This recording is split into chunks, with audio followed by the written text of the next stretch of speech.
It's now 6 p.m.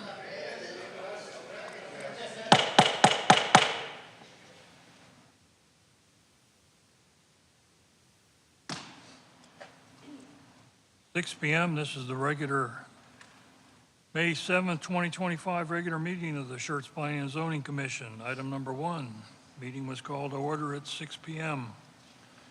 Item number 2, seat alternate if required. Mr. Wallace is joining us again this evening. Item number 3, hearing of residents. Anybody? Anybody get to grab the sheet? Still in the back, I think.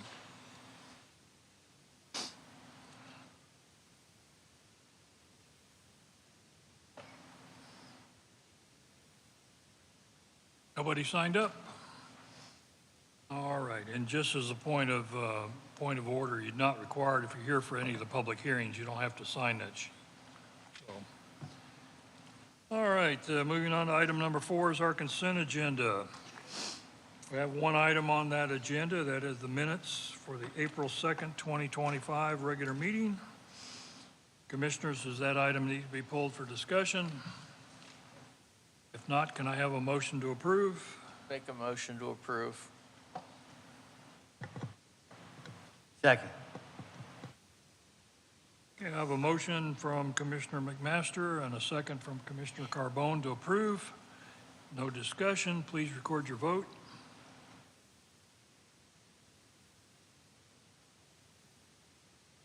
Okay, I have 7 votes. Do you publish that vote, please?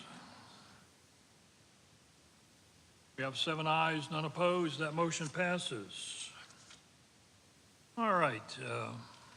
Item number 5, public hearing. Planning and Zoning Commission will hold a public hearing related to zone change requests, specific use permit requests, and Unified Development Code amendments within this agenda. The public hearing will be open to receive a report from staff, the applicant, the adjoining property owners affected by the applicant's request, and any other interested persons. On completion, the public hearing will be closed.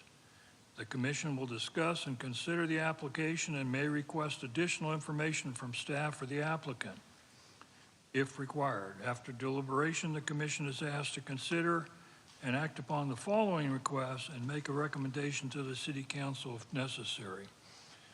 All right, we have 4 public hearings this evening. Before we get started with those, I've had a request from staff to move items 6, A, B, C, and D, have to move them up in the agenda to be considered before item 5D, the recommended proposed changes to the UDCs. Anybody have an objection to that? All right, so we'll do 5A, B, and C, and then we'll go down to 6, A, B, C, D, and come back to 5D. Okay.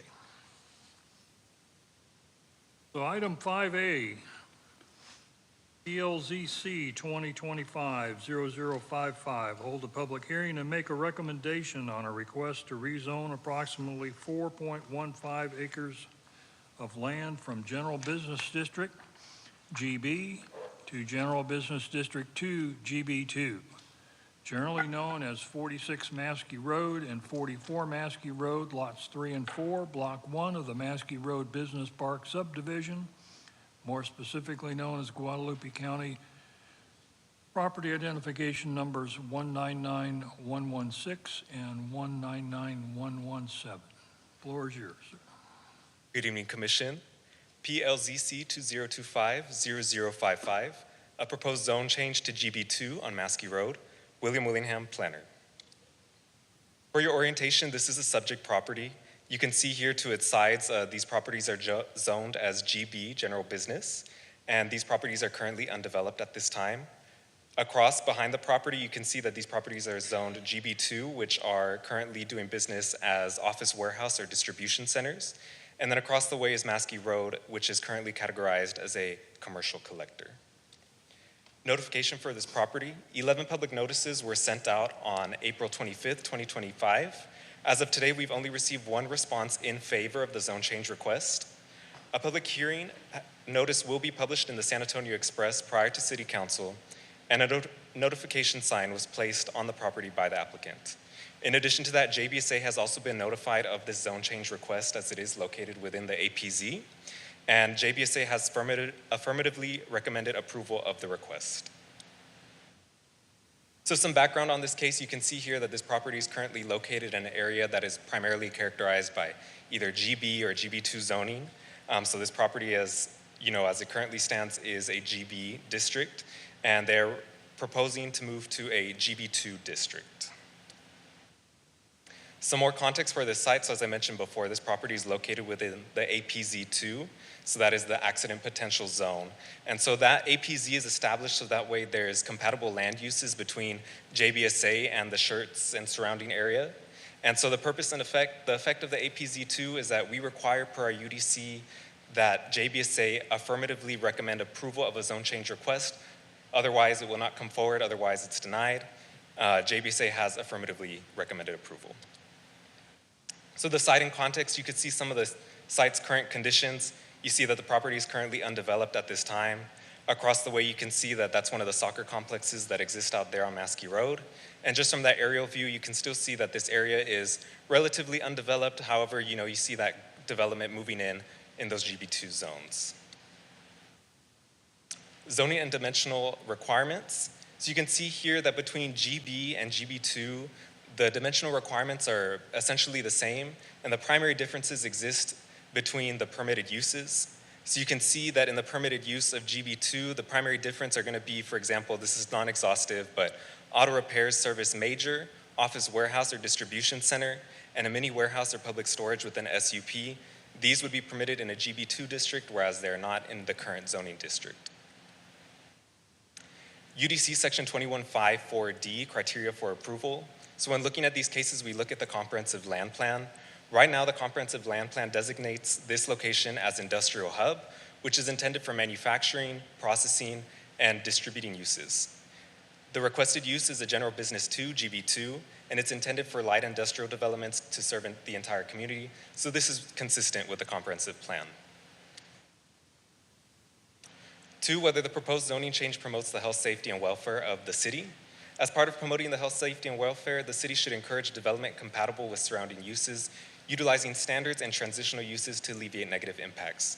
So just as I was discussing previously, it is located within the APZ2, and for encouraging that general welfare and safety, we require that JBSA make a recommendation of affirmative approval of this zone change request, and you can see there at the bottom that JBSA has provided that letter.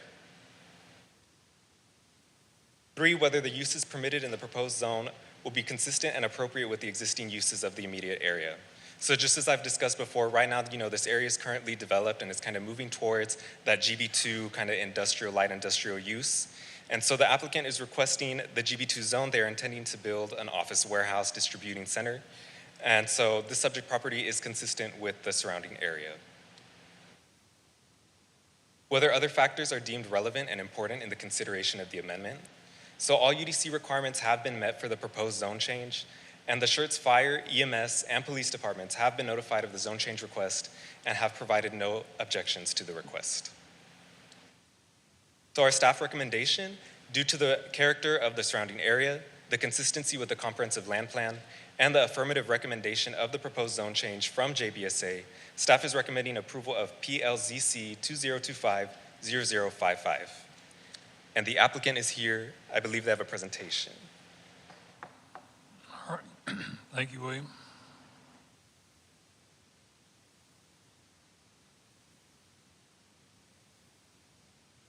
All right, sir, if you let us have your name and address for the record, we'd appreciate it. Welcome. Yeah, my name is Jesus Solana. Thank you very much, members of the committee. Thanks to the public. Yeah, so we're gonna go through these slides real quick. First of all, we wanted to introduce ourselves. I'm a proud member of a family business that has been in business over 70 years in Mexico, building virtually in all North America, Mexico, the US, and Central America. My brother is here with me. It's to give you a little of context, it's mainly focused on building prefabricated steel precast concrete, roofing systems, logistics and transportation, and real estate development. We have a lot of experience in the area. We've done many projects for large companies, for small companies. We like to be anywhere in all the realm of real estate. And we love the city of San Antonio. We love the greater area of San Antonio as well. We've been presented with the city of Schertz a couple of months ago. We've been liking a lot what we see here, the area, the people who live here. We already have many friends. And as such, well, we found this place. We think is an interesting place, has a lot of potential. And we would like, respectfully, to request for you to approve the zoning change of the lots 3 and 4 of this Maskey Road from general business to general business 2 to enable faster and more impactful development of commercial and warehousing uses, which is our intended use for this land. This is how the property looks like as of today. We have on the top corner on the left the plat of the property, the location of the property. You already know that. This is how it looks like. These pictures were taken a couple of months ago. And so basically, as you can see on the bottom left corner of the slide, we are intending to build something that it's pretty similar to what is already built over there. You can see all the buildings to the south of the property. And yeah, we think that it has a lot of potential to attract new tenants that are going to become new businesses that are going to operate in the community and are going to be part of the economic development of the city overall. This is an indicative use. This by no means is what we are seeing to develop. We're gonna follow all the guidelines of the city in terms of development, in terms of colors, in terms of heights and all. And this, it's just to show you what we can build in this lot, provided the zone change moves forward. This is another indicative images. We think we're, as Willem said, we undertook this process of asking the JBSA because of the APC2 zone for the change. They overall, their take on this is because we intend to build commercial uses or to use this land for commercial purposes. They see this in a good way. They think there's less risk of having accidents or harming the population if there is a commercial project over there as if there is a residential project. So yeah, they move forward with the recommendation to change the zoning. This is a JBSA letter. And well, basically that's all. We wanted to have the opportunity to introduce ourselves and to answer all the questions you may have. Thank you. All right, thank you, sir. All right, it is 6:14, and I'll open the floor for public comment. Anyone wishing to address the commission on this subject is welcome to step forward. Nobody? Going once? Twice? All right, it is still 6:14 and public comment is closed. Commissioners, comments and questions? Mr. Wallace?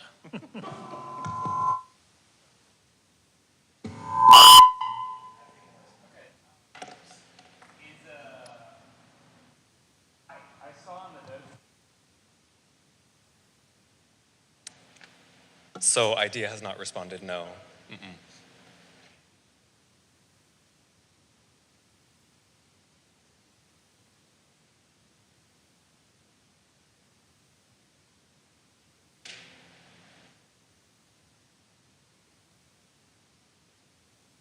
So correct. Even though it's owned by Idea Schools, we don't know if they actually intend to build a school there. We just look at it as it's just any other property owner. But I would say that a school would be contradictory to what JBSA Randolph would want in the APZ2. Yeah. A little bit.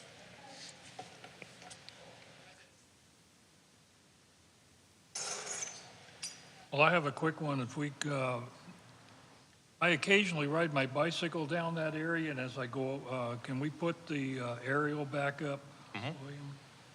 All right, brought up mine. That one all right? Yeah.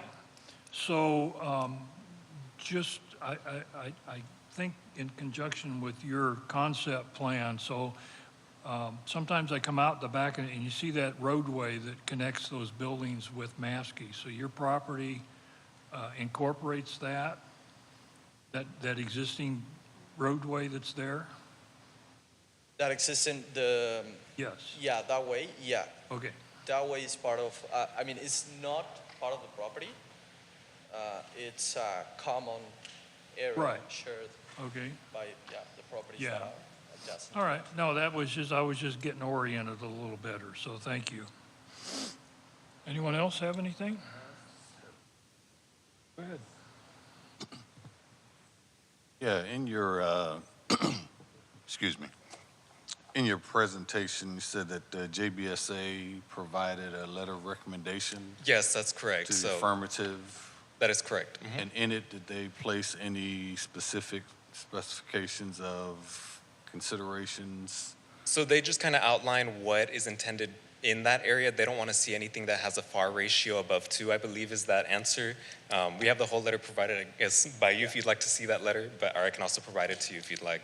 But that's just the portion of the top section right there. Okay. And in your presentation, you said that the recommendations would be considered. Is that to be considered or followed, or Would you follow. pick and I mean, choose which ones? I would say they provided, as William said, the general guidance for building, and I mean, they're going to be followed. Okay. They're not just going to be considered, they're going to be followed overall, provided they also comply with the city's requirements and guidelines. Okay. All right. Yeah. All right. Thank you.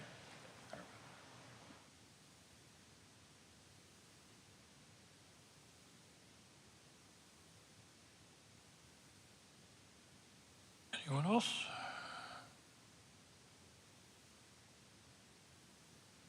If not, this is a recommendation to City Council.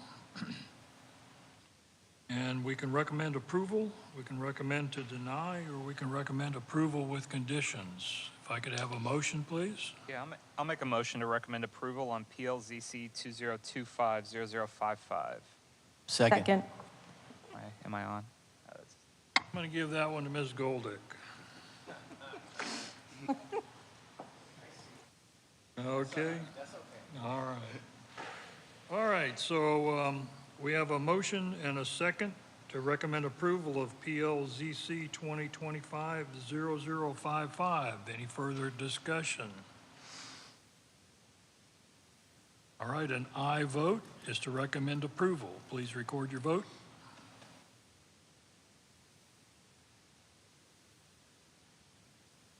I have 7 votes. Can we publish that, please? We have 7 ayes, none opposed. That motion passes. Thank you.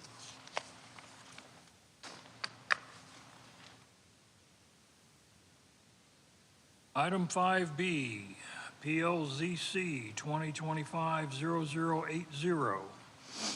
Hold a public hearing to make a recommendation on a request to rezone approximately 20 acres of land from pre-development district, agricultural district, and single-family residential / agricultural district to single-family residential district R2, generally located approximately 4,800 feet east of the intersection of FM 1518 and Lower Seguin Road.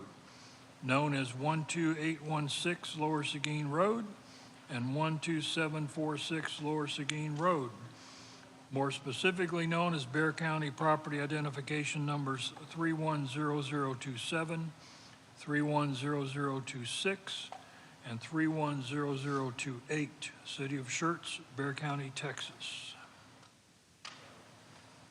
Good evening, Commissioners. PLZC 2025-0080, a proposed zone change to R2 along Lower Seguin for approximately 20 acres. Daisy Marquez, planner. Here's the subject property outlined in yellow. It is to the east of the intersection of FM 1518 and Lower Seguin. It is currently zoned pre-development district, single-family residential agricultural district, RA, and then agricultural district, AD. It consists of some rural residences. To the north, we have Lower Seguin Road, which is our right-of-way, and it is a secondary arterial. And then to the south, we have agricultural district. This is part of some of our recent annexations. It has agricultural and rural residences.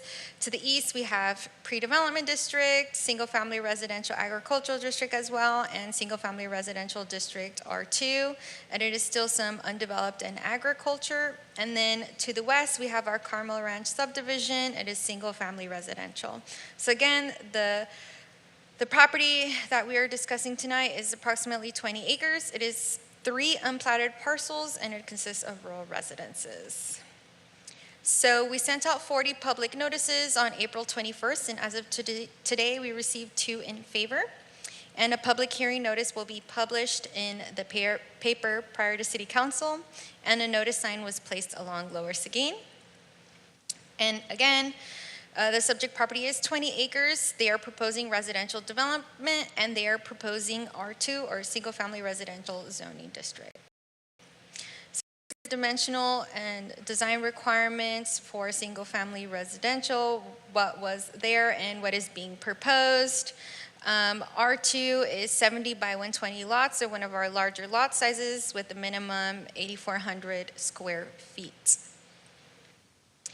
So when staff evaluates zone changes, we look to UDC section 2154D for the criteria for approval. So 1, whether the proposed zone change implements the policies of the adopted comp plan and any other applicable adopted plans. So this area and the subject property is designated as complete neighborhood land use designation. This is meant for things like a mix of residential, neighborhood commercial to serve the residences adjacent to it. And when it comes to zone changes, we need to consider roadway classification, conflicts among land uses, and the undue concentration or diffusion of population.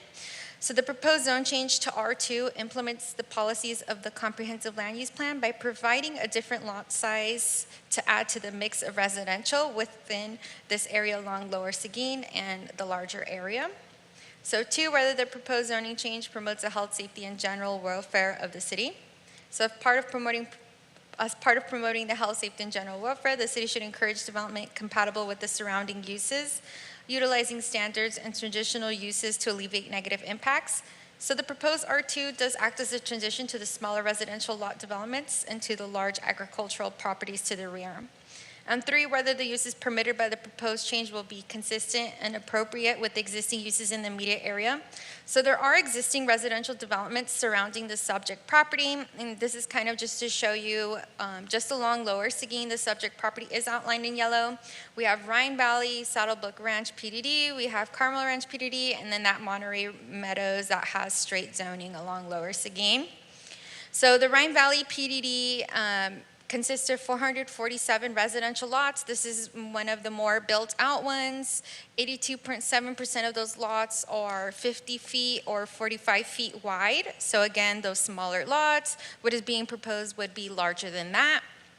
And then our Saddlebrook Ranch PDD consists of 633 residential lots. 79.6% of those are 60 feet wide or less, as you can see by their dimensional requirements from their PDD.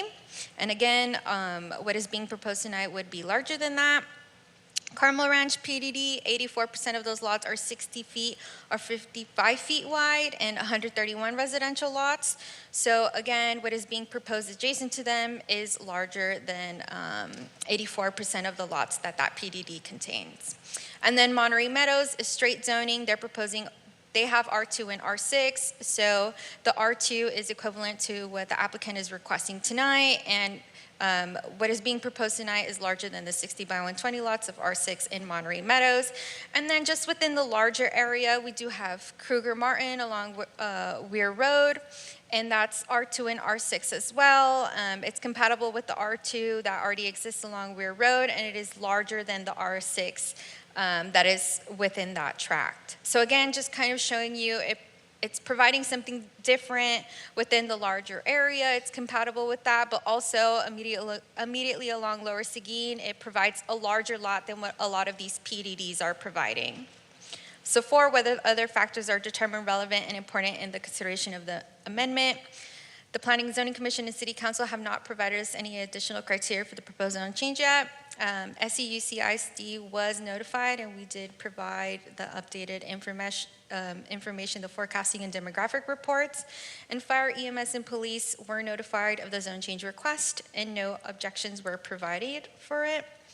And then staff recommends approval of PLZC 2025-0080 due to the proposed zone change compatibility with the comprehensive land use plan, future land use map, and existing uses. And then the applicant is here if you have any specific questions for them. All right. Thank you, Daisy. Does the applicant wish to make a presentation?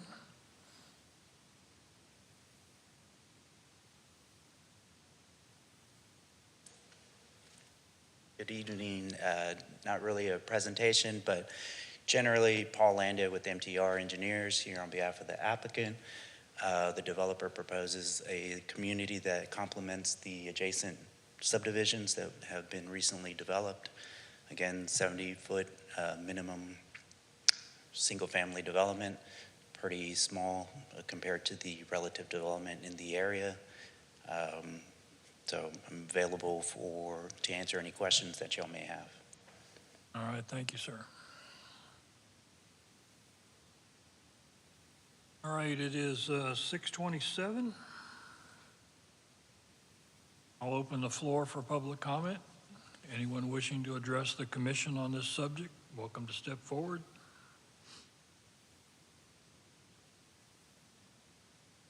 Nobody?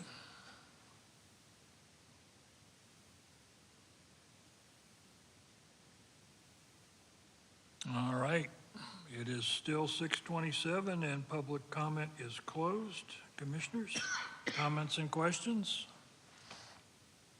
I have a quick one, just out of curiosity. Yeah, probably for you. How many lots you think you'll get on this 20 acres? Just Maybe 50, around 50. 50, 50? Yes, sir. Okay, thanks. I have one Wallace? for the applicant as well. Yes, sir. Hey, I'm sorry, Daisy, can you go back to the map? I think my question was, are y'all planning to connect to it looks like there's there's a right-of-way connection with the existing subdivision to the left. Are y'all planning on utilizing that, or is it? That's correct. Okay. We'll have a double access or a connection to Carmel Ranch, and then we plan a northeast connection that will cross directly with Saddlebrook Ranch. That's all I have. Anyone else?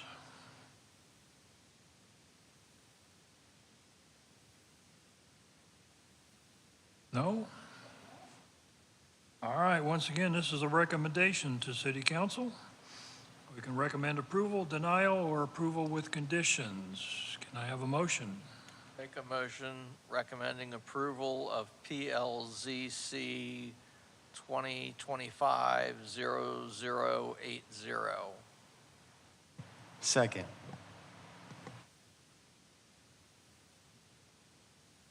All right, I have a motion and a second to recommend approval of PLZC 2025-0080. Any further discussion? Seeing none, please record your vote.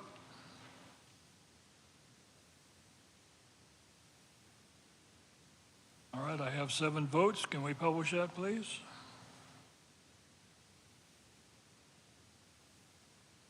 Seven ayes, none opposed. That motion passes. Thank you.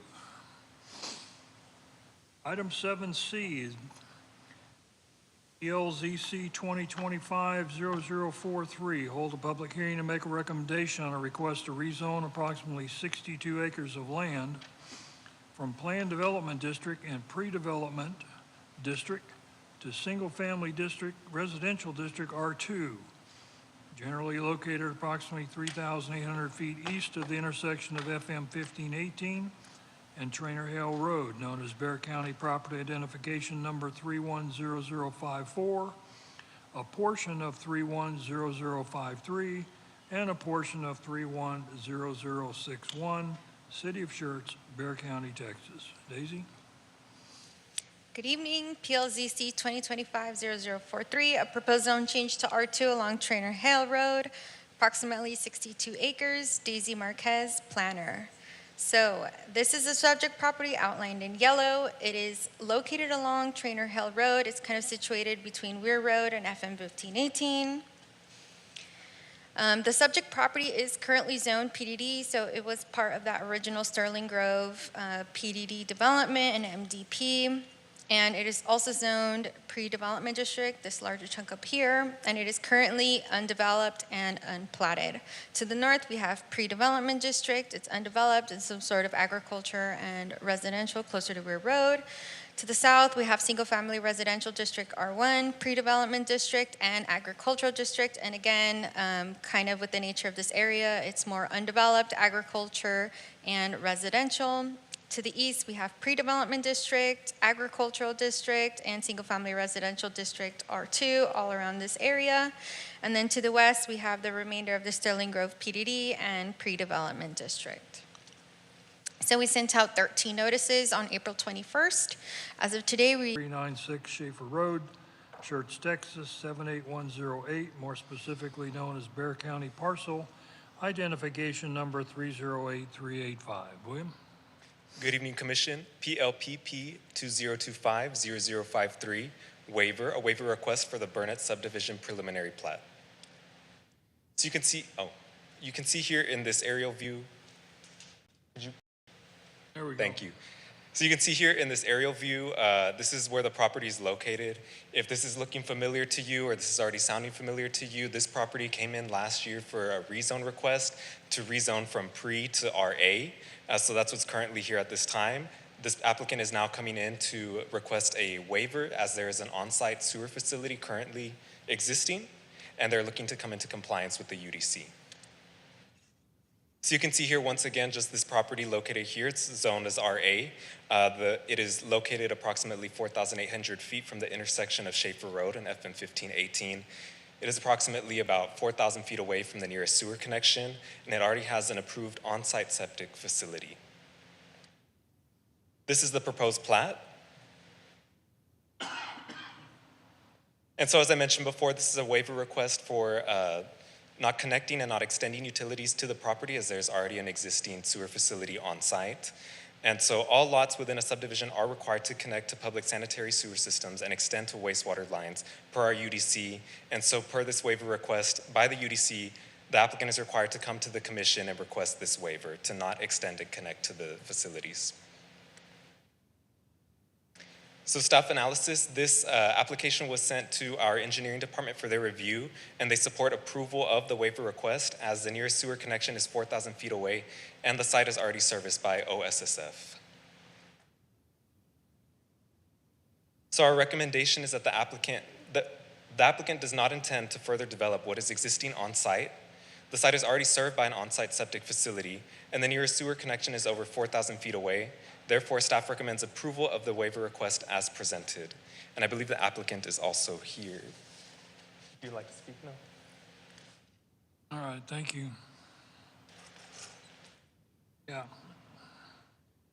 All right, commissioners, anybody have any questions? Mr. Wallace? Are we able to consider the waiver and the plat at the same time, or do we need to take those as separate items? Okay. No, yeah. No, not, right now, the way it's set up, we do them one at a time. I can fly through the next one if you'd like.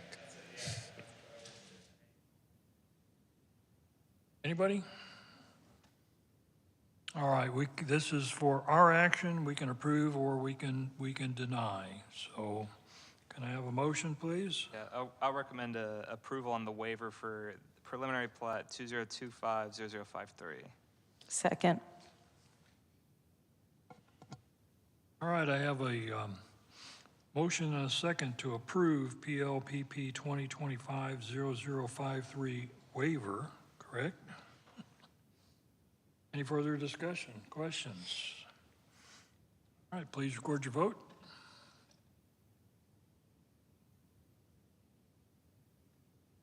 I have 7 votes. You publish that, please. You have 7 ayes, none opposed. That motion passes. Item 6B, PLPP 2025-0053. Consider and act upon a request for approval of a preliminary plat of the Burnett subdivision, approximately 1.89 acres of land located at 12396 Schaefer Road, Schertz, Texas, 78108, more specifically known as Bear County Property Identification Number 308385. William? PLPP 2025-0053, a preliminary plat of the Burnett subdivision. So once again, this is the aerial view of the site.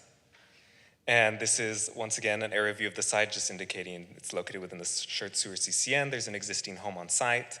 It's approximately 4,800 feet away from the intersection of Schaefer Road, and there's already an existing on-site septic facility. This is the plat, and the recommendation is the proposed preliminary plat is generally consistent with the applicable requirements of the property ordinances and regulations. The plat has been reviewed with no objections by the fire, engineering, and planning departments, and therefore staff recommends approval of the preliminary plat as presented. All right, thank you. So I'm still getting used to doing things certain ways. The only reason this plat this preliminary plat is here tonight is because they needed the preceding waiver, correct? That's correct. So ordinarily, staff approves plats. So I assume, seeing this plat, that if it wasn't for the OSSF, you would have approved it. That's correct. Anybody? No? Nope? Nope? Okay. We can approve or deny. May I have a motion? Who was that? Okay. Yes, sir. I hear that a lot on council. I don't care for that. So if you don't mind, please. Absolutely. Make a motion to recommend approval on PLPP 2025-0053. Somebody beat you to it.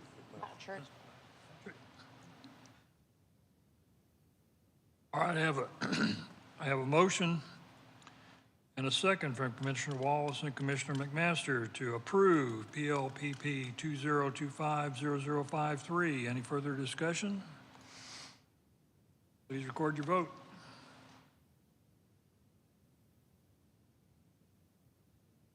Have 7 votes.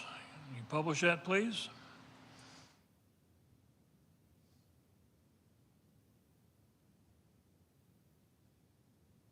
All right, I have 7 ayes, none opposed. That motion passes. Item 6C,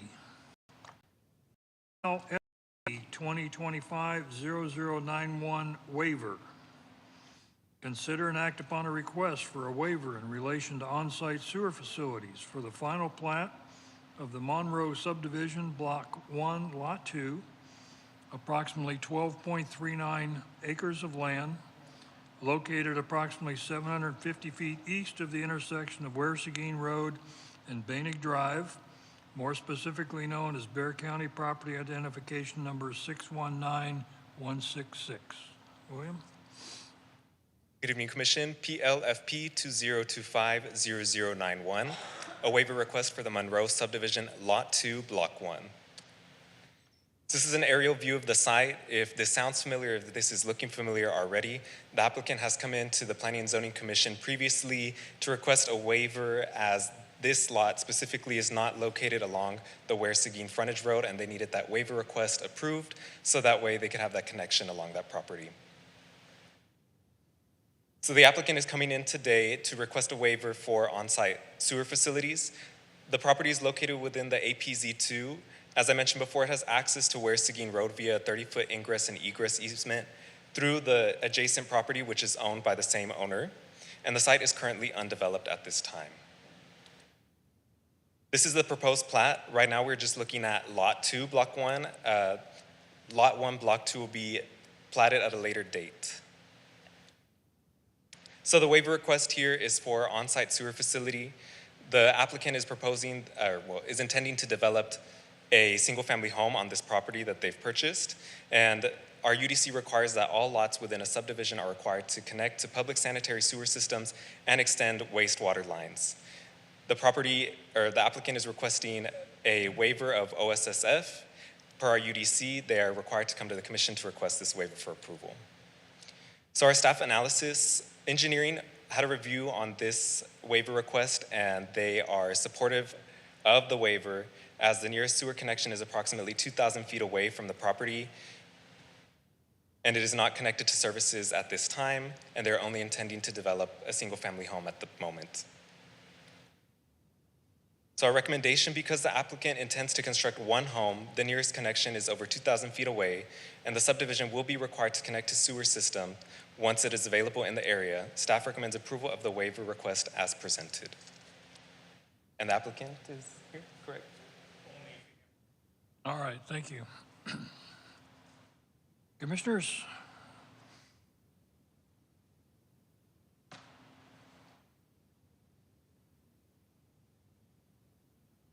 Nothing personal. I'm going to use this as a chance to pull out my soapbox. Unfortunately, I think the culprit has disappeared. Okay.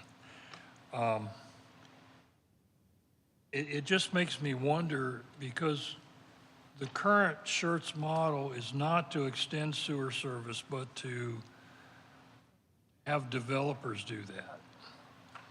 And so I think this is where that model kind of falls on its face. That, short of a developer buying the surrounding property and running a sewer line, there probably never will be one to your property. Okay. All right, enough said. Commissioners. And again, I apologize. I just like to throw stones every once in a while, okay? I make a recommendation to approve PLFP 2025-0091 waiver. Second. All right, Commissioner Carbone has made a motion, seconded by Commissioner Goldick, to approve PLFP 2025-0091 waiver. Any further discussion? Please record your vote.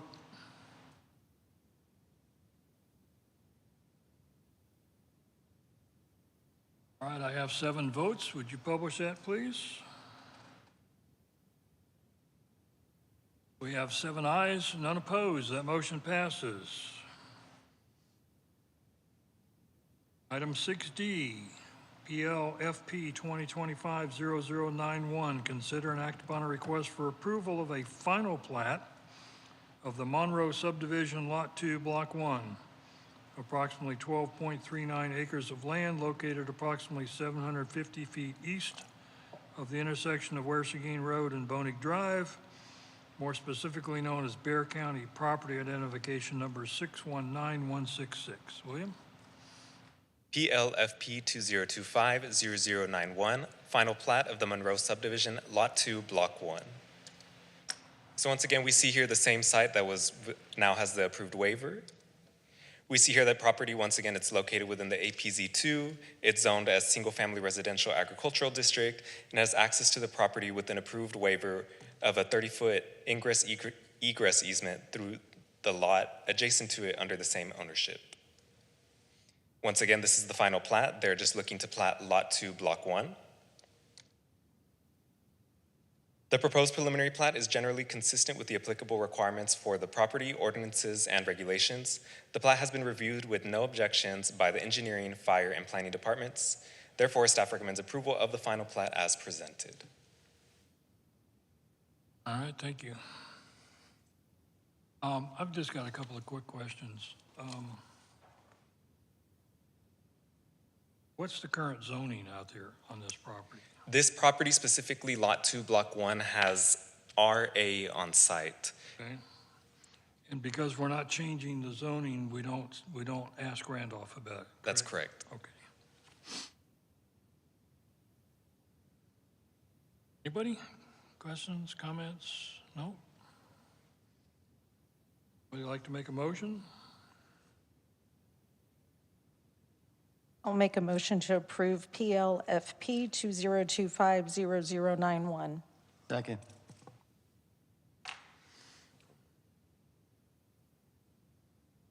All right. Commissioner Goldick has made a motion with a second. I'm sorry, Commissioner Carbone. No? Yeah.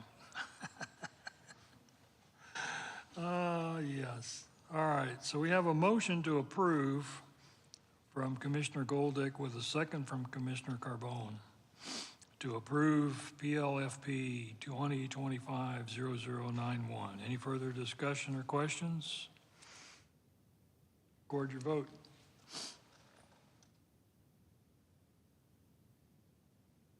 And I have 7 votes. Can you publish that, please?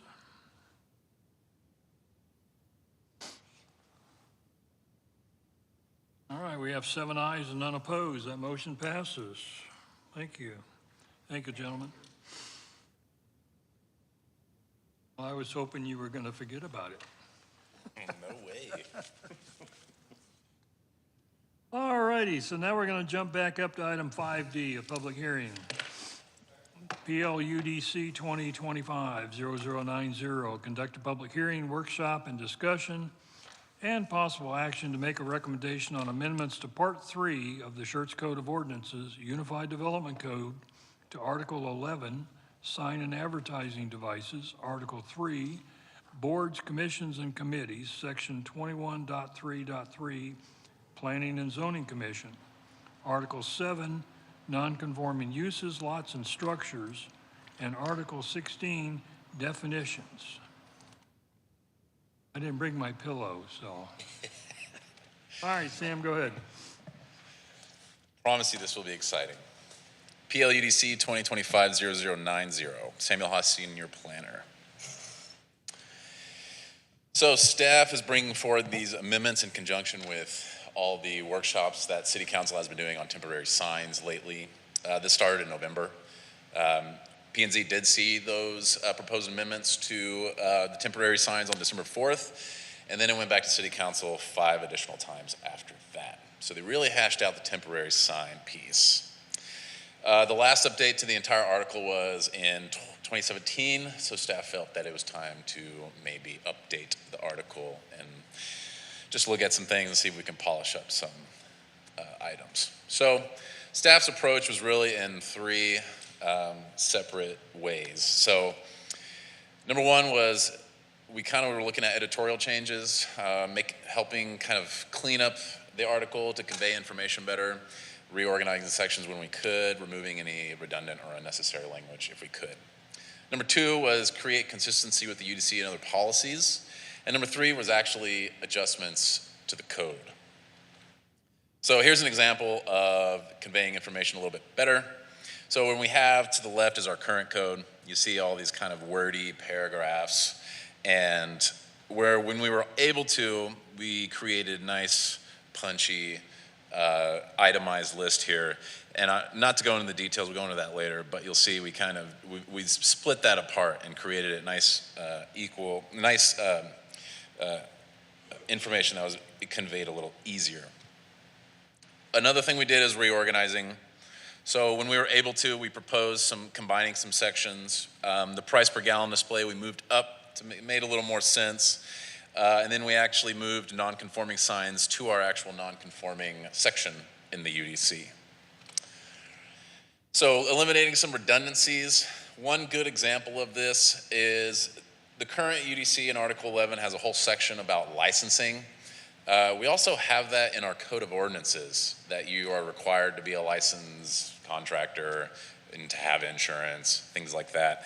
So that is, you can see these, I highlighted these in different colors, the similarities. So in red, the license required, you're still allowed to do that. You actually see right here where my cursor is, it requires in the Code of Ordinances to, if you're gonna build signs, to be registered. The insurance requirement is also in the Code of Ordinances, and the electrician registration is also in the Code of Ordinances. So staff actually proposed to remove this whole section because we're basically covered already. Again, with the consistency, one common theme that we've been doing a lot lately is anytime we have an opportunity to include city manager or his or her designee, we put that in there. We updated some language to match some definitions in Article 16. We also, another good example is there's a fee section in the sign code.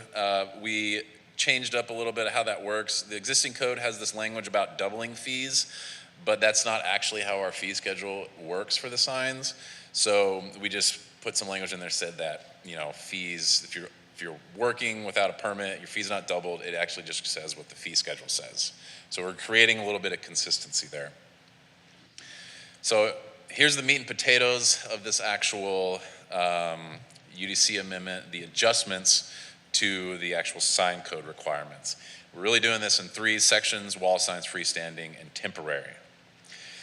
So wall signs. So under the current code, when we get a permit for a wall sign, we basically look at the square footage requirements for that as per sign. And what we're proposing is that we give a business an allotted amount per facade. And the reason why we do that, I'll show you right here. Under our current code, the arrows that you see here, this is 3 separate signs. Now, Walmart's been there for a long time, so they have a non-conforming status. But the way our current code would read it, they would not be allowed to do this because we only do it as 1 sign at a time. So you're only allowed 1 sign per wall, right? So the way staff is proposing it is say, all right, you have 250 square foot of signage available for your facade. You can put that in there however you see fit. So under what we're proposing, as long as they're under the square footage that they're allotted, they can be allowed to do this. And really, we put this in there for like the HEBs. HEB has signs all over the front for any sort of other big box stores that might potentially come in. That was done with the intent of that. But it also relates to the smaller businesses as well. If somebody wants to create several different sign components to their main, signage, they can do that, whereas now you can't. Another thing that we did, you'll see how areas with limited access, unlimited access, and all other streets. So a lot of times people come in and say, what the heck is that? We have to go back into Article 16 and we have to show them what it is. So what we're proposing now is just to lay it out for it, what it actually is. It's relating to the roadway classification. So interstate and farm to market roads, you get X amount of square footage. All other roads, you get X amount of square footage. So another thing that we did is in our current code, Schertz Parkway is considered the same roadway classification as all our FM roads. We actually brought that off of these proposed amendments because staff feels that Schertz Parkway is developing a little different than FM 3009 or 1103 or something. So actually we're decreasing some of the requirements on Schertz Parkway, or so some of the maximums, I should say. Another thing we do with wall signs, so you'll see here in the current code where my cursor is right now, we have this provision in the UDC that if you're in a manufacturing district, M1, M2, or a PDD with that base, then you're allowed a little bit bigger sign as long as you have 300 linear feet of, it's a bit of a complicated, sort of provision there. But what the spirit and intent of that provision is really for very large buildings.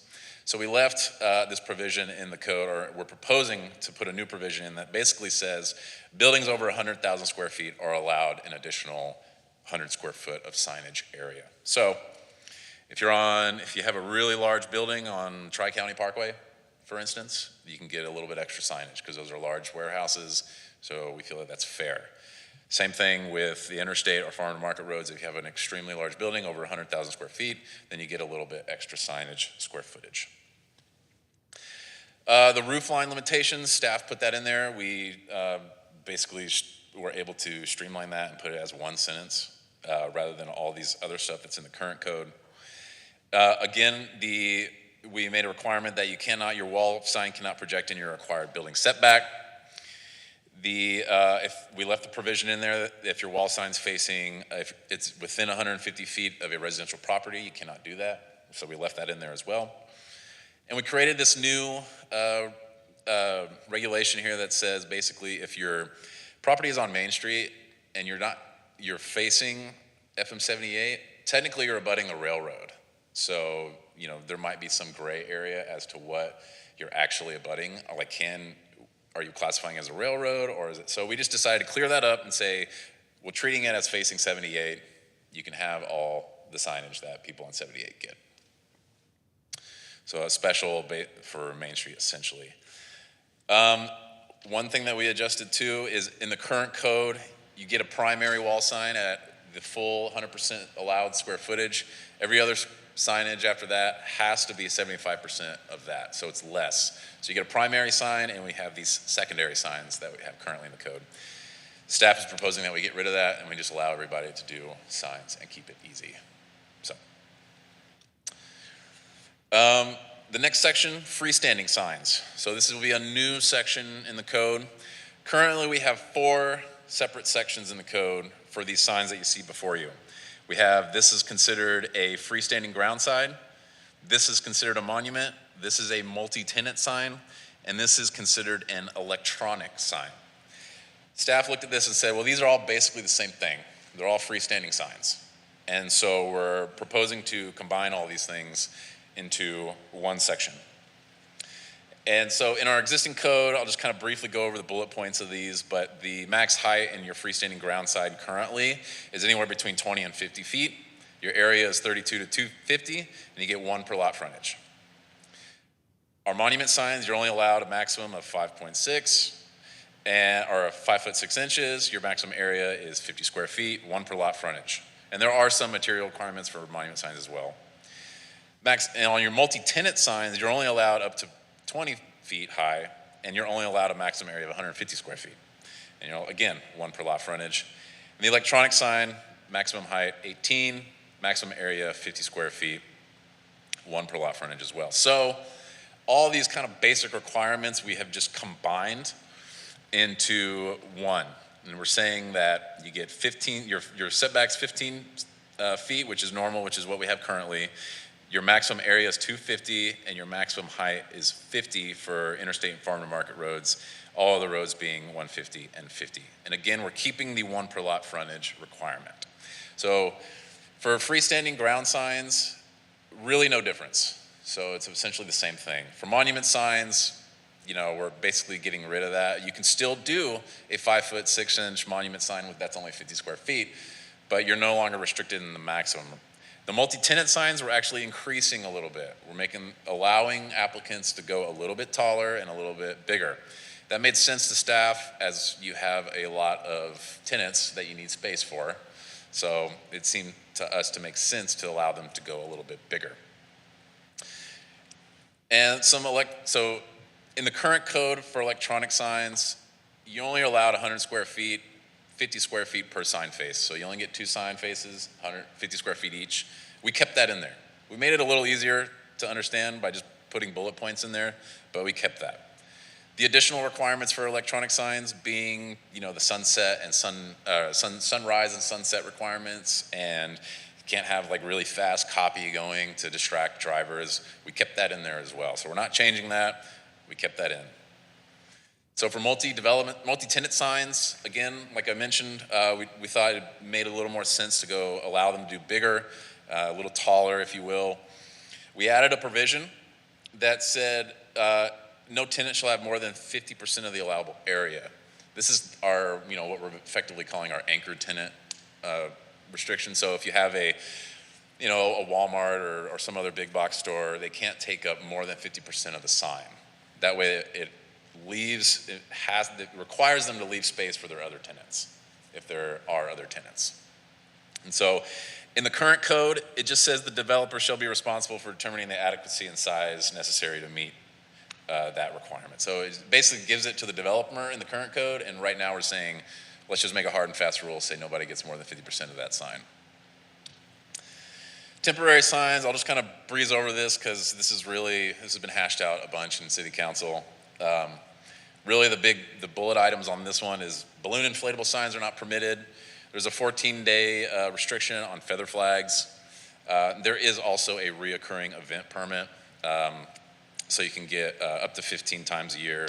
This is meant for like the church events that happen every so often, things like that. And then staff added a couple additional signs. So development signs and real estate signs had their own section in the current Article 11. Staff felt that effectively these are temporary signs, so we just put those in here. We combined them, if you will. The regulations are still the same. So if your real estate sign, it can't be taller than 6 feet, more than 32 square feet. That's already in the code. We just kept it. We just decided to put it right here. So the other thing that staff is proposing is a new section for waivers. Right now, when there are some circumstances or an applicant feels like they need a bigger sign for some reason, there is no avenue for us to really treat that. So what they do is they apply for a variance. So they just keep applying for variances, and it's not technically a variance. So this doesn't happen often, but it happens enough for us to kind of address it. So staff's proposal for that is to create a waiver process, similar to like you guys saw tonight for the plating. Staff is proposing to give Planning and Zoning Commission that waiver authority. So if somebody feels like they need a bigger, taller sign for whatever reason, they're going to bring that waiver before the Planning and Zoning Commission, and the Planning and Zoning Commission can decide if they do or not, can hear their case, if you will. Doesn't mean you have to approve it, gives you total discretion. So that is basically just a new section for staff to help process those, rather than assembling the Board of Adjustment and doing variances. So that's really it for the presentation on the changes. When staff is looking at UDC amendments, we look at 2147D for the criteria for approval. So number one, whether the proposed amendments promotes the health, safety, and general welfare of the city. So the city is striving to make our development code more logical, more easy to understand, and more consistent. And this helps us with enforcing it and administering it. And Article 11 is more user-friendly now. We feel like these proposed amendments makes Article 11 a little more user-friendly for residents, applicants, and city staff, thus promoting health, safety, and general welfare. Number two, the proposed amendments is consistent with the goals, objectives, and policy of the UDC in the city. So these proposed amendments are consistent with the goals and desires of the City Council through the sign code workshops that they've been doing. Also in the Schertz strategic plan, I will mention that one of the goals and objectives is for a thriving economy by supporting business retention and recruitment. We feel like allowing for easier to understand and a little more flexible sign code helps our business community here in the city of Schertz. Number three, the proposed amendments corrects an error, meets the challenge of changing conditions, or is in response to changes in state law. So the amendments are in response to issues that residents and applicants have had with Article 11. So this is staff's efforts to make it simpler and easier to understand. And certain sections do reflect changing conditions, such as there's provisions in there where we're trying to promote public art with murals, things like that, or the change in classification of Search Parkway. And number four, other factors which are deemed relevant and important in consideration of the amendment. So staff has ensured all UDC requirements have been met. The city attorney's office has also been assisting us to ensure state law compliance. And this public hearing provides an opportunity to introduce additional considerations. The proposed amendments will help promote the health, safety, and general welfare of the city. It aligns with city policies and it helps meet the challenge of changing conditions. Staff is therefore recommending approval of PL UDC 2025-0090. All right. Thank you, Sam. Okay, this is a public hearing, and it is 7:14. Open the floor for public comment, although everybody's left.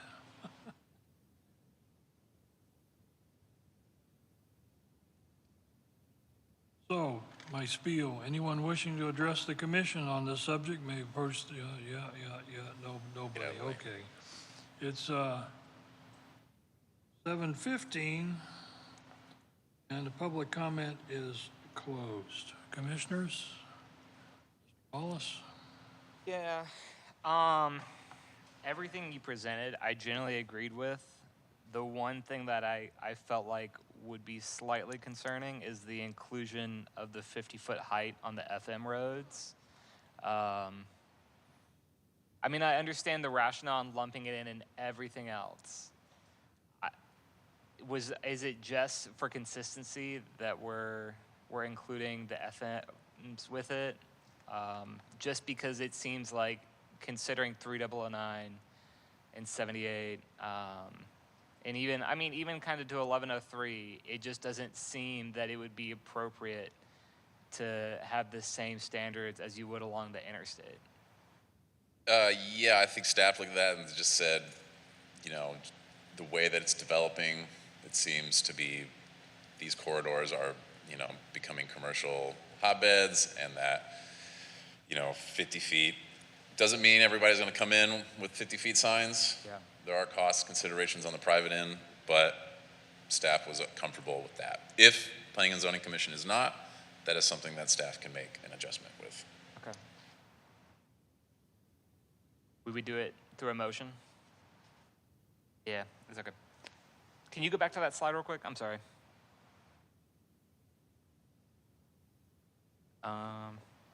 We'll do that one. Yeah.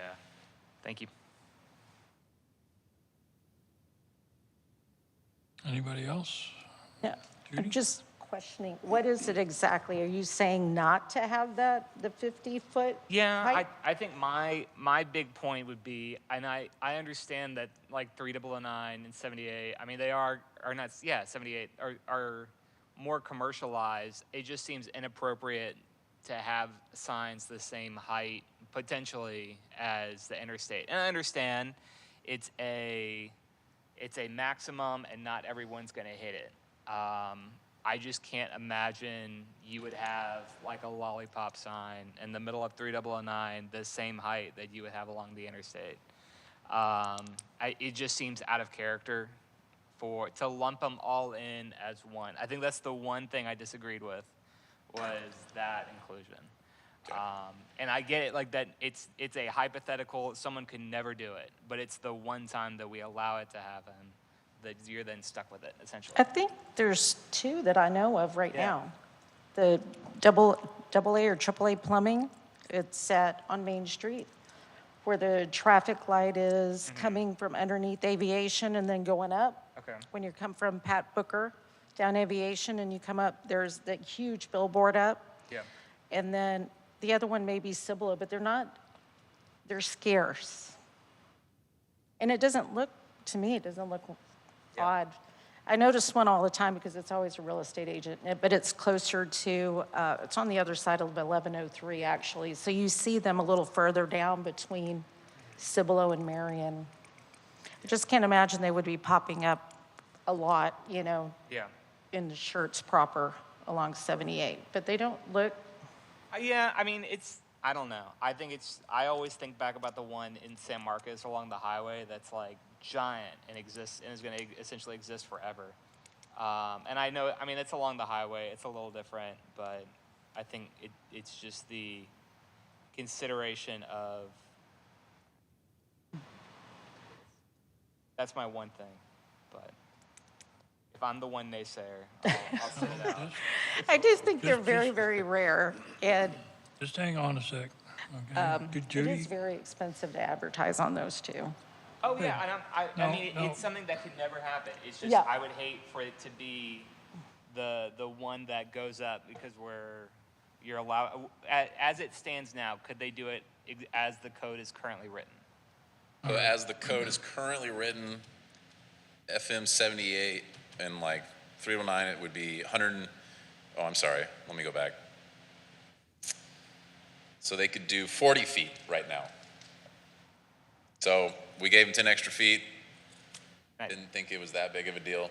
But if the Planning and Zoning Commission feels like we need to further delineate between interstates and farm-to-market roads, then that is a recommendation we could take forward to council. But right now, they can do 40, so we just thought, why not just keep it easy and do it 10 extra? Okay. I don't hate your idea.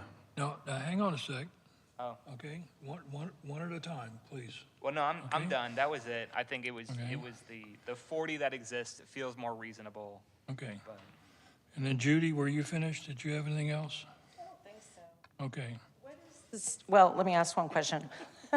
What is the standard, I have a billboard on 78. What is the standard height? Is it about 30 feet, 20 or 30? Well, we're not talking about, time out here, we're not talking about billboards. Yeah, Well, billboards are different technically than what we're talking about here. This is more like, think of like the Murdoch sign or I'll go back. Murdoch. Like, think of like one of these. Yeah. Oh, I see. Yeah. Yeah. and that's what I'm Oh, talking I about when see. say you wouldn't see that a lot. Okay. Ah, I gotcha. Yeah, I was a little confused. I'm thinking billboards. Yeah, I got you. Okay. Anything else? Roderick? You've been waiting patiently. Oh,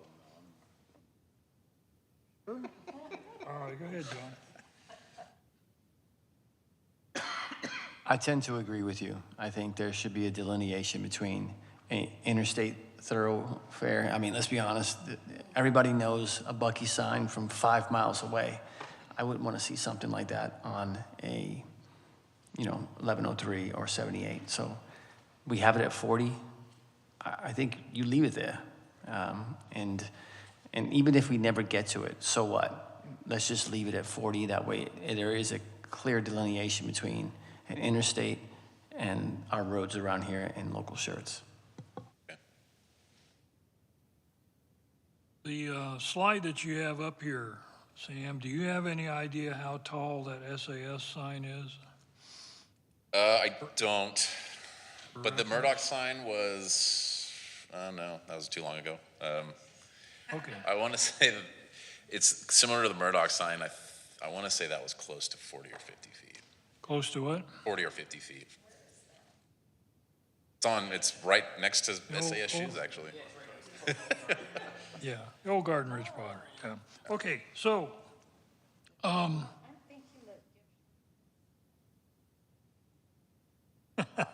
yeah. I have never been a big fan of tall signs like SAS and Walmart. And, when Walmart was being built,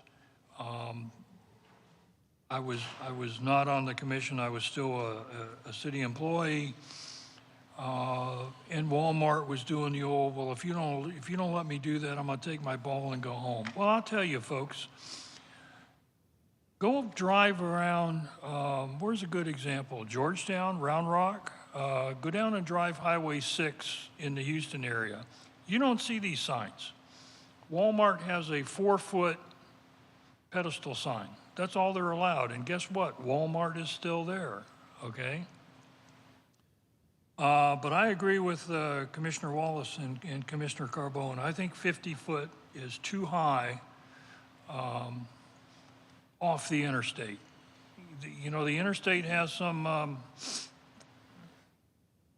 I guess I can say unique requirements. Traffic's moving at 70 miles an hour. In a lot of places, the roadway is depressed below ground level.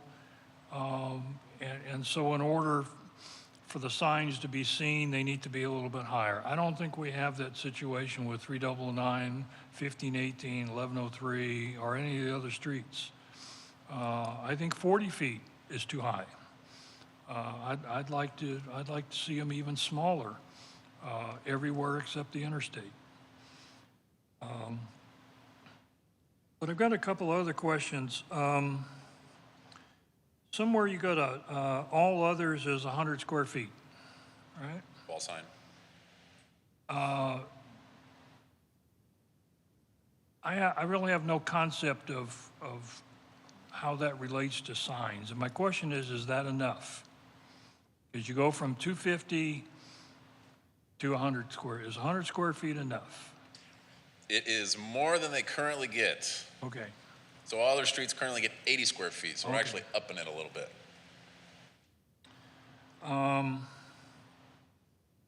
And then where you say, this is, you can leave it here, so, all others would get 100 square feet of max area, 3 per building or tenant. Is that 100 square feet divided between those 3 signs? Or is that 3 signs of 100 square feet? So the way that we're proposing to do it now is you have, per facade, you get 100 square feet of signage. Now, if you're on a multi-tenant building and all you have is a front and a rear, you could do 2. If you're on the end cap of that multi-tenant building, you can do 3, because you get, 3 sides, right? And the same with the building. So if you're a single tenant building, then you can do 3 per building. So basically 1 per facade. And that's how our current code is. So as a single tenant, you can do 3 right now. And then as a multi-tenant, like a strip center or something, technically you can only do 2. And staff said effectively, even if we allowed for 3 per tenant, we're basically allowing the end cap tenant to have 1 additional, because there's no way there's another one, you can put another wall when there's not another wall there. Okay, you may have answered my question, but I missed it. Okay, sorry. So, well, let me repeat my question real quick, okay? So, looking at this chart right here, all others would be allowed a max area per facade of 100 square feet. Right. Okay, I'm starting to see it now. Maximum number of facades, so they could only do that on 3 sides of the building. Yeah, so your front side could have 100 square feet. This side can have 100 square feet. Okay. Yeah. All right. That answers that question. And slide 76, 21.11.10. Okay. This is What setting. I was seeing here, freestanding signs, all others, for some reason I wrote down not consistent. So back up to just the freestanding signs. This one or? Well, maybe go forward one. Well, go back, going up to 76, and let me show you. So this is particularly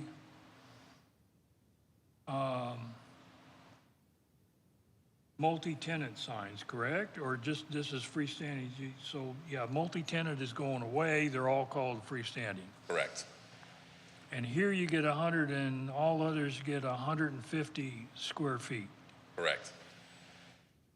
But I guess the 100 square feet is if you're putting the sign on the building.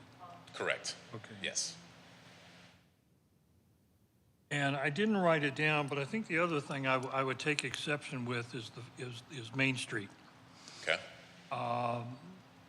They don't face the railroad, they front Main Street. And I see no reason to allow them to put up a 50-foot sign just because they back up to the railroad. I disagree. Pardon? I disagree. I've been there for 5 years. If we didn't have signage on the back, people would not know that our coffee shop existed. I hear you, but, it just, Maybe I could, I'm surprised. Have you run this past the Main Street Committee? Are they okay with this kind of thing? maybe I could clarify a little bit. So for your general, if you want a wall sign on Main Street, you're considered all others for the side facing Main Street. So you only get 100 square feet. But if you're facing FM 78 across the railroad, we're saying in this provision here that you can have a sign of 250 square feet, but only on the one facing 78. Okay, so it's not a freestanding sign, it's a wall sign. Correct. Correct. Yeah. Okay, I'm sorry, I misunderstood. And that 150 square feet would only apply to the side facing the railroad? Yep. Okay. See, sometimes you just got to hit me up alongside the head. I apologize. I really just did not understand that. Yeah. So, anybody else? Oh, you're blinking. Well, see, nobody ever uses that, so I don't look at it. But go ahead, Mr. Blinker. knock yourself out. It's your turn, go ahead. All right, thanks for explaining Main Street. I had the same question. What happened to right of entry? That disappeared, is that covered someplace else? Right of entry. And what, do you have a section in front of you you can, 2111.3, administration. It has been removed. oh, I see what you're saying. Yeah, this is the enforcement. Yeah. So the Code of Ordinances, and this is something that we ran by legal too, but there's provisions in the Code of Ordinances that allows right of entry for. So it's someplace Yeah. else, okay. Yeah, not that I need it, God forbid. Did we ask for, or did we receive any input from local businesses? Any criticism or anything? We did send this to the chamber. They had some comments about feather flags, but seeing as how that section was really hashed out with city council, we decided not to make any adjustments, but that was their only comments. Okay, so we did get input from the chamber. Yes. That's good. And then the discussion about Walmart. So suppose we adopt all your red lines as you have written them. Would Walmart be the same if they built tomorrow as they are now? No. So the way that Walmart currently is, I think it was built long before this sign code Sure, was. yeah. Yeah. Yeah, and they received a variance as well because of that. But if, for instance, right now, like I said, we would consider these 3 signs. So they wouldn't technically be allowed to do that. Are you referring to the wall signs or something else? Well, they actually have more. They have another one. Yeah. Another one further to the left, or 2 more to the left. And I guess my question is, what's wrong with that? It's not unattractive. It's not overly Staff. bothering me. It seems to me that, you know, I like it at Walmart because I know which way to go. I agree personally. Staff felt the same way. We thought that we wanted to make sure that someone like Walmart could do this. So we're proposing to let this be okay. Because under the current code, it's not clear whether or not this is 3 signs or 1 sign. And so we want to make that clear.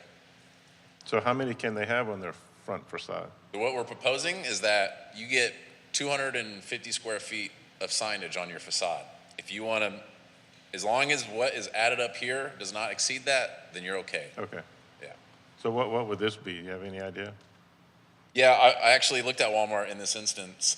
Everything that they have on the front of Walmart currently, I know this is only a portion of it, but everything they have is 225 square feet. Really? Yeah. Okay. So if they built this today, they could have what they currently have on the Yep. front? Okay. And they could also have it on 3 sides or 4? So they can 3. technically do it on 3. Okay. All right. Let's see, covered that.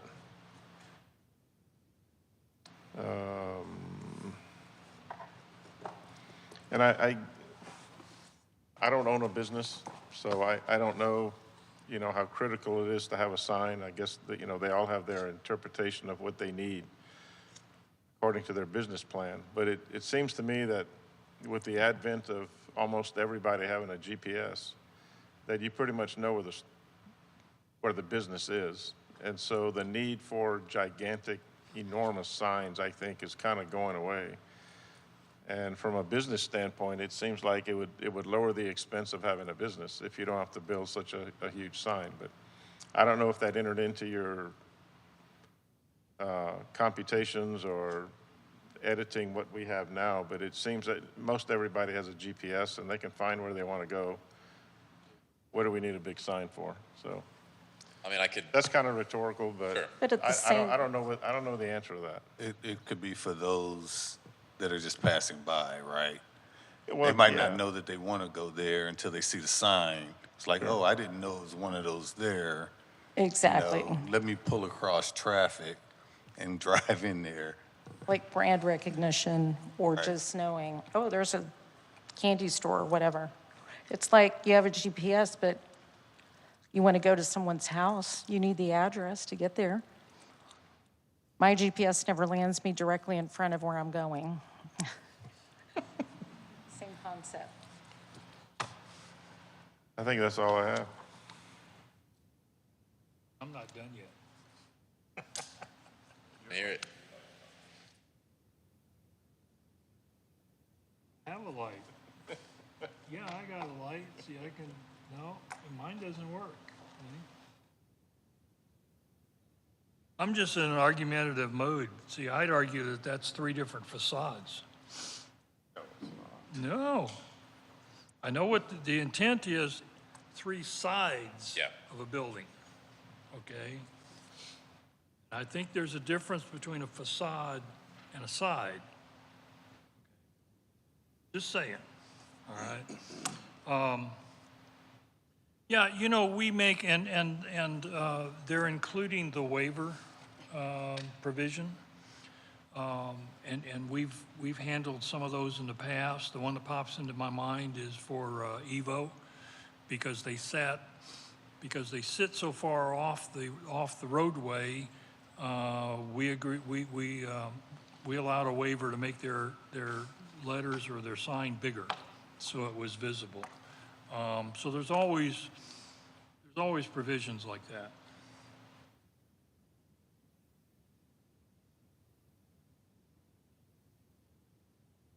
You look like the Cheshire Cat down there, you know, or, yeah, no? Huh?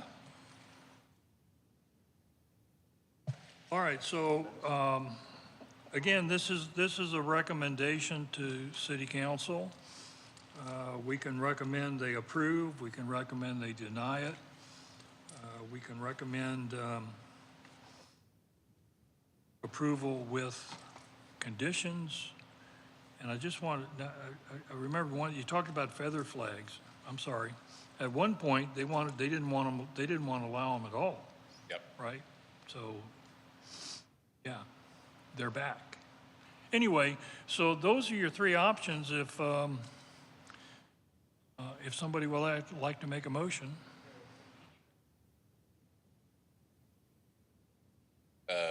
Yes. There you go.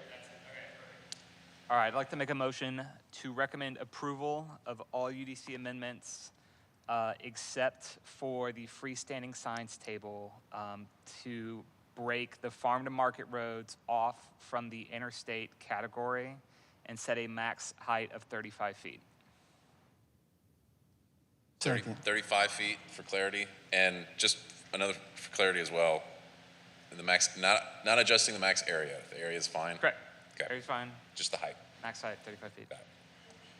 Unless anyone else would like to adjust the area. No, that's your motion. We'll see what happens to it. So Commissioner Wallace has made a recommendation to, or a motion to recommend approval with the condition or with a change to, I guess it's the freestanding signs.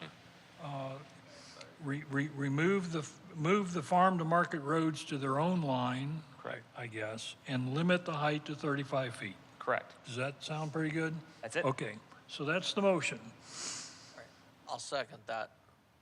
And Commissioner McMaster has seconded it.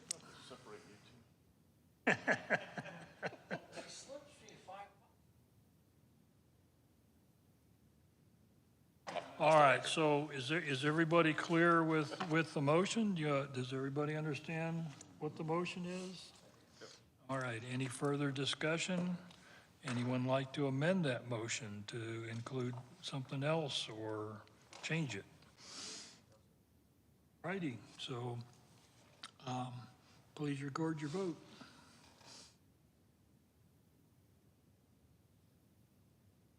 Okay, I have 7 votes. Can you publish that? 7 ayes, none opposed. That motion passes. Thank you all.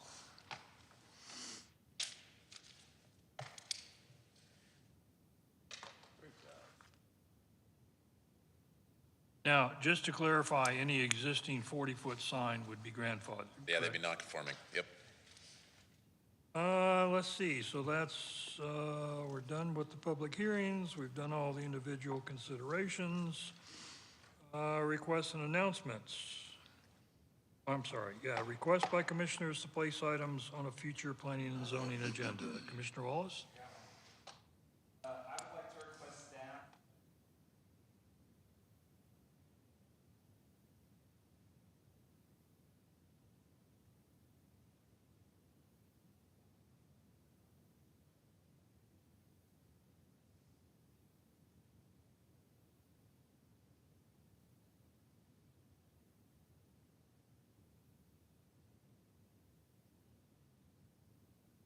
Anybody else?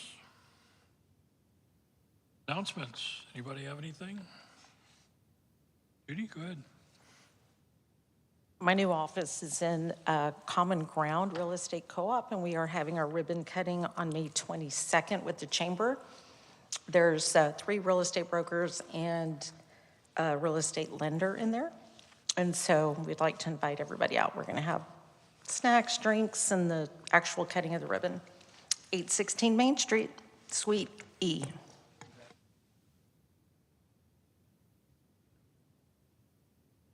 All right, go ahead. This week is Teacher Appreciation Week, and so many of your children and yourselves have had great teachers in the past, and if they're still around, do yourself a favor and tell them thank you.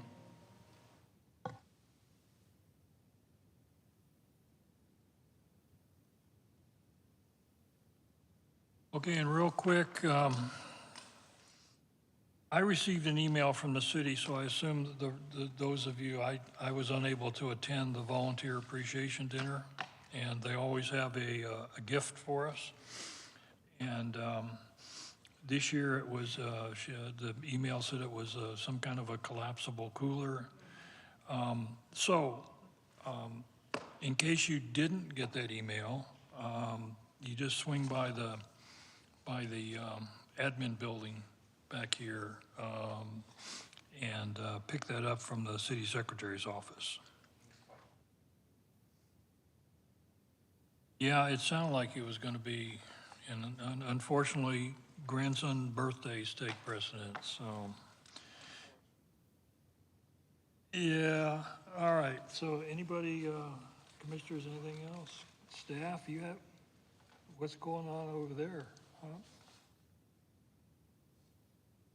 We're just having the giggles, huh? No, nothing from staff? Okay, so 7C in your packet, there's a status of what's going on at City Council. I have not had a chance to watch last night's video, so I don't know. I think there was at least one of our items on the agenda last night, but I haven't watched it yet, so I don't know how that turned out. Yeah. We got to be careful how much we, see me after, okay? All right. All right, so it is 7:43, and this meeting's adjourned. The